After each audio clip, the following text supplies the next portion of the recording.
All right, welcome. I've got 5 minutes because that's how long I have on the free loom version.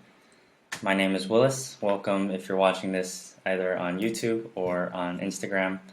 I am supporting the building of a spiritual coaching brand with my partner Vicky, who's over there. And our focus is, or at least my focus, is ultimately a journey of understanding myself here in this lifetime.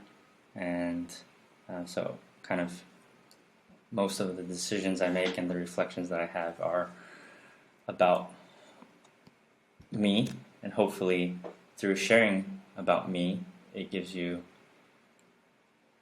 Pisang join. I think that's him. No, I don't know who that is. Who is this? Thai zombie. Hey, someone joined my live. That's so cool. You call him zombie? No, his name is Thai zombie. Okay. But I thought it was Pisang. I thought it was song. So today I'm talking about my most recent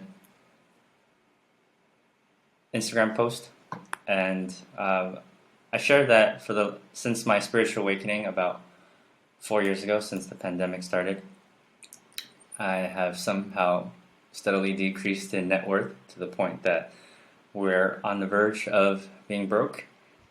And it's funny because, when we were searching on Google common questions that people ask related to spirituality, one of the common ones was, why did spirituality ruin my life? And so in some ways, we're having a similar experience, or at least I am, where it's like, what was the point, right? Like, I was doing all right before, and now all of a sudden, since having my spiritual awakening and wanting to be more heart-centered and understanding myself and my wounds and my shadow and things like that, it seems like I'm going broke. And then I write about kind of this as a result of my experience, thinking about the interplay between our crown and root chakra, or basically just our spirituality and kind of earthly success, financial success. Because sometimes you see either people who do well financially, maybe less connected spiritually, and then also vice versa. And I had the same chat with my mom where she believes that in order to be a spiritual being, you have to at least take care of yourself physically first. And that can just mean from your body to your ability to stay alive and your financial well-being. So it's probably a question that comes up a lot in many traditions and religions. And so I quote Jesus as well in there. And for me, the theory that I came up with is that basically at some point in the spiritual journey, and some people experience this when they're children, and they go through it, a period of relative poverty when they're children. And for me, that's not the experience I had, so I'm now going through it as an adult. But you have to go through the experience of thinking that you have no money. And part of this is just to deprogram and to reassess like what really matters to you and what it really means to you to be rich and prosperous and abundant.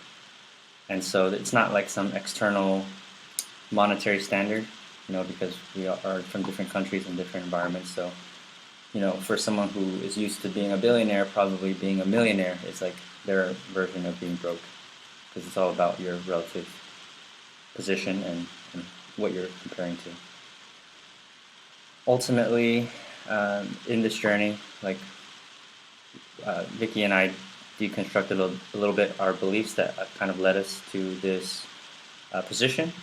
And a few of the ones that I had were, one, because I did grow up a little bit more privileged, I have had the fear or the uncertainty of like, will my partner stay with me if I have no money?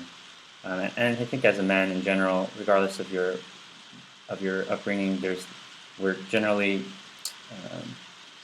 women are generally attracted to us based on our utility, at least in the primary way.